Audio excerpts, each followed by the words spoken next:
नमस्कार, आप देख रहे हैं अपना बिहार। आपके साथ मैं हूं शिप्रा झा। बुलेटिन की शुरुआत इस वक्त की बड़ी खबर के साथ करेंगे। पूर्णिया से बड़ी खबर मिल रही है, जहां मंत्री का एक बड़ा बयान देखने को मिला है। भू राजस्व मंत्री ने बड़ा बयान दिया है। उन्होंने कहा कि अपराधियों को गोली मार देनी चाहिए, बिहार में कोई भी अपराधी नहीं बचेगा।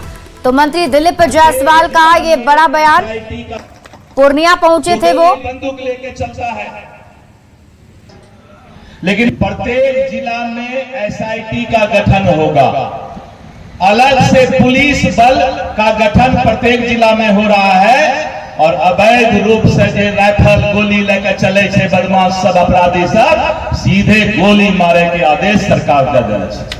कोई अपराधी अब नहीं बचेगा कहीं पर। जो गोली बंदूक लेके चलता है उस अपराधी को तमाम कर दिया जाएगा, समाप्त कर दिया जाएगा। तो पूर्णिया के रुपौली उपचुनाव के दौरान भवानीपुर में एनडीए की जनसभा थी और उसमें शामिल होने के लिए बिहार सरकार के भूमि व राजस्व मंत्री दिलीप जायसवाल पहुंचे थे। और आपको बता दें कि इससे पहले डिप्टी सीएम विजय सिन्हा ने भी 16 जून को अपराधियों को चेतावनी दी थी कि अपराधी सुधरेंगे या फिर परलोक सिधारेंगे। विजय सिन्हा ने कहा था कि अपराधी इसे कान खोलकर सुन लें, अपना रास्ता बदल लें, नहीं तो सरकार उनका सफाया करने से भी पीछे नहीं हटेगी। और अब भू राजस्व मंत्री दिलीप जायसवाल का यह बड़ा बयान सामने आया है। तो भू राजस्व मंत्री दिलीप जायसवाल से पहले बिहार के डिप्टी सीएम विजय सिन्हा ने भी अपराधियों को चेतावनी दी थी और उन्होंने भी कहा था कि अपराधी या तो सुधर जाए या फिर परलोक सिधार दिए जाएंगे। रूप से जो राइफल गोली लेकर चले छे बदमाश सब, अपराधी सब, सीधे गोली मारे के आदेश सरकार दे देने छे। कोई अपराधी अब नहीं बचेगा कहीं पर। जो गोली बंदूक लेके चलता है उस अपराधी को तमाम कर दिया जाएगा, समाप्त कर दिया जाएगा। दोनों व्यवस्था बनेगी, गिरफ्तारी भी होगा और क्राइम नहीं बंद करेगा तो परलोक सिधारेगा। खुला चेतावनी है। तो मंत्री और बीजेपी नेता दिलीप जायसवाल के बयान ने बिहार के सियासत में हलचल तेज कर दी है। बयान को लेकर जमकर राजनीति भी हो रही है। दिलीप जायसवाल ने कहा है कि एसआईटी का गठन किया जाएगा और अपराधियों को देखते ही गोली मार दी जाएगी। दिलीप जायसवाल के बयान पर विरोधियों ने जमकर पलटवार किया है। जेडीयू ने इस बयान पर नीतीश कुमार के सुशासन की बात कहकर पल्ला झाड़ने की कोशिश की, तो वहीं बीजेपी ने खुलकर इसका समर्थन किया है। बिहार में माननीय मुख्यमंत्री नीतीश कुमार जी ने जब कार्यभार संभाला, 118 नरसंहार का वह बिहार, 5243 फिरौती के लिए अपहरण का बिहार। आज बिहार में कानून का राज अगर हमने बनाया है तो कानून का इंजेक्शन अपराधी और लंपटों को दिया।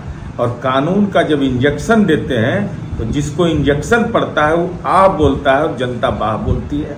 दिलीप जायसवाल जी की भाषा को देह चमकाने की बात करते हैं, गोली मार देने की बात करते हैं, देह ऐंठने पे गोली चला देने की बात करते हैं। ये आतंकी भाषा किसको सुना रहे हैं आप? क्राइम कीजिए कंट्रोल, सत्ता में है, डबल इंजन की सरकार है, एक्सीडेंट कंट्रोल कीजिए, लूट कंट्रोल कीजिए। देह चमकाने वाले तो आपके आजू बाजू में है। एक देवेश ठाकुर जी हैं, कहते हैं मुसलमान का काम नहीं करूंगा। और बड़ी कार्रवाई होगी, सरकार ने तैयारी कर ली है। बिहार में शांति चाहिए, सद्भाव चाहिए, विकास चाहिए और इसमें जो भी बाधा बनेगा कार्रवाई होगी। सीतामढ़ी सांसद देवेश चंद्र ठाकुर के बयान पर संग्राम छिड़ गया है। आरजेडी के पूर्व सांसद डॉक्टर अर्जुन राय ने देवेश चंद्र ठाकुर के खिलाफ मोर्चा खोल दिया है। अर्जुन राय ने कहा कि देवेश चंद्र ठाकुर की मानसिक स्थिति पूरी तरह बिगड़ गई है।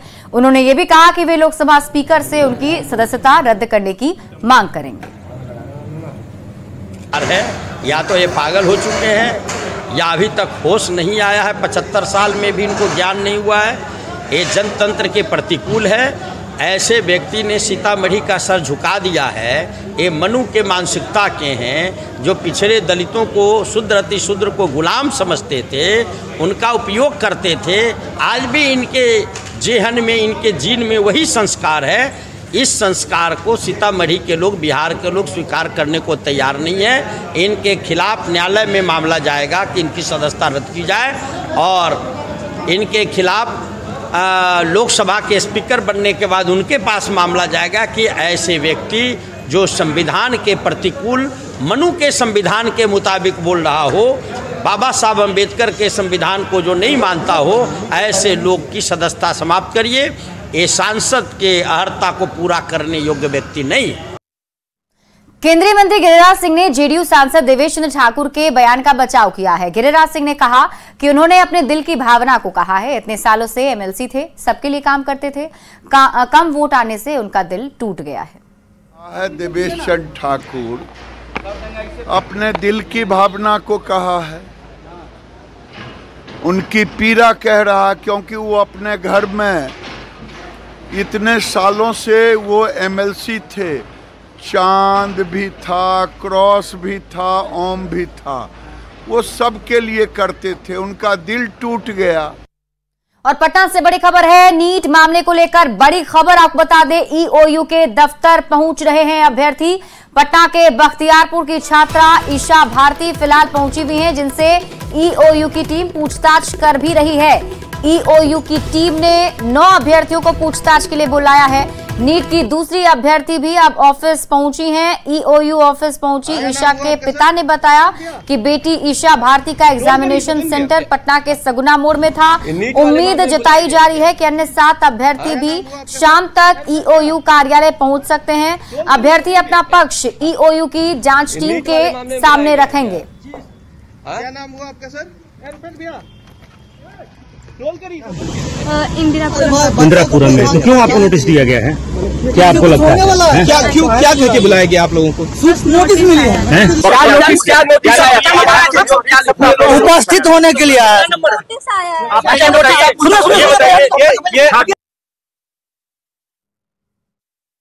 नीट पेपर लीक मामले में अनुसंधान तेजी से आगे बढ़ने लगा है।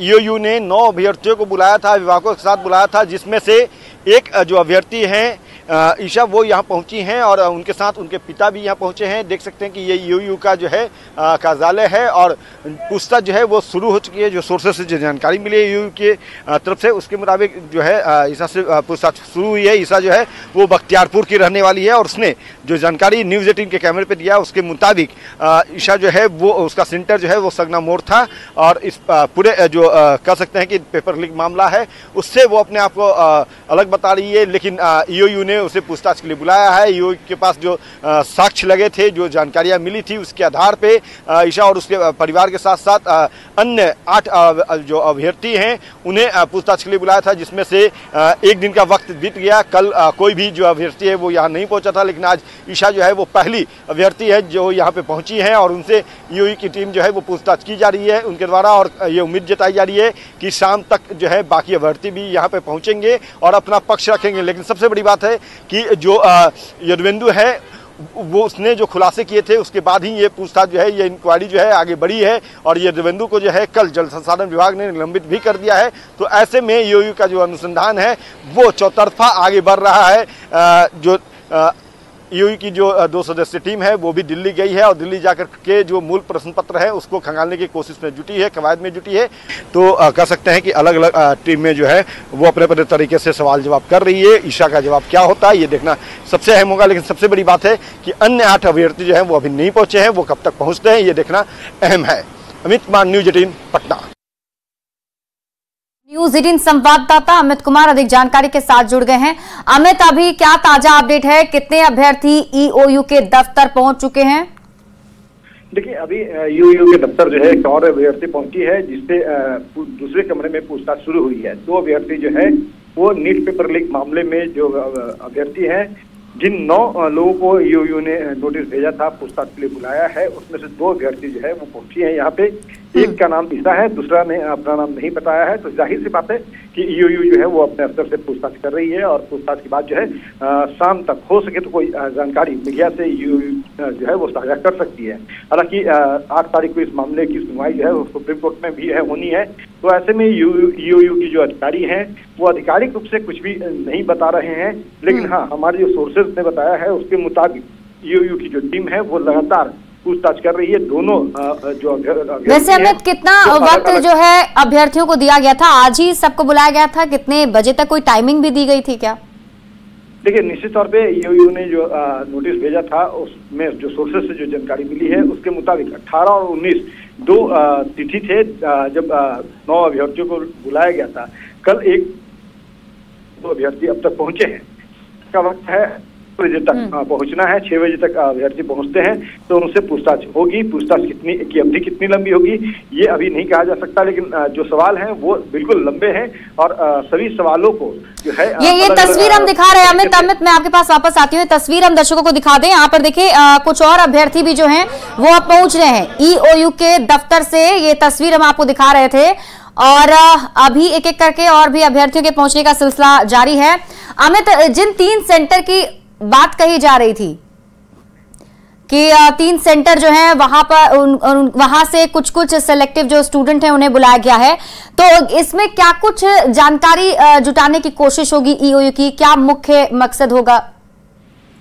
बिल्कुल उन्हीं बातों का मैं जिक्र कर रहा था कि EOU ने जो सवाल तैयार किए हैं उन सवालों का अलग अलग जो है क्वेश्चन का जो है आंसर लिया जाएगा, अलग अलग कमरों में बैठा कर लिया जाएगा और फिर उन जवाबों का मिलान करेगी EOU। जो EOU का जो पूछताछ का तरीका है, उन सवालों का जो जवाब देगी अभ्यर्थी अलग अलग कमरे में चूंकि वो बताएंगी, तो जाहिर सी बात है कि सभी का ठीक है। अमित, इंतजार होगा जब पूछताछ कंप्लीट होती है तो उसके बाद EOU की टीम किन बातों को सामने रखती है, और इस खबर पर हमारी नजर लगातार बनी हुई है। बहुत बहुत शुक्रिया आपका। बढ़ते हैं आगे। अररिया में सिकटी प्रखंड के बकरा नदी पर बना नया पुल ध्वस्त होने के मामले में कार्रवाई हुई है। सहायक और जूनियर इंजीनियर निलंबित किए गए हैं। ग्रामीण कार्य मंत्री अशोक चौधरी ने यह कार्रवाई की। ठेकेदार को ब्लैकलिस्ट सूची में डालने का निर्देश भी दे दिया गया। प्राथमिकी दर्ज कर एक्शन लेने की बात भी कही जा रही है। बताया जा रहा है कि मुख्य इंजीनियर पूर्णिया की अध्यक्षता में 4 सदस्यीय जांच कमेटी का गठन भी किया गया है और ये कमेटी 7 दिन के अंदर जांच रिपोर्ट सौंपेगी। इस पूरी खबर को लेकर मंत्री अशोक चौधरी से बातचीत की है न्यूज 18 संवाददाता आनंद अमृतराज ने। उन्होंने क्या कहा है आपको दिखाते हैं। अररिया में एक पुल ध्वस्त हो गया जिसके बाद सियासत बिहार में खूब हो रही है। हमारे साथ बिहार के ग्रामीण कार्य मंत्री अशोक चौधरी मौजूद हैं। अशोक जी, एक पुल है, अभी उसका उद्घाटन भी नहीं हुआ और टूट गया। नहीं, अभी वो पुल जो है वो निर्माण के प्रक्रिया में ही थी और क्योंकि नदी का जो बहाव था वो बदल गया था तो उस पर अभी, लेकिन फिर भी पुल का गिरना, पाया का गिरना एक सीरियस ऑफेंस है कि किस तरह से पुल का निर्माण हुआ कि पाया गिर गया।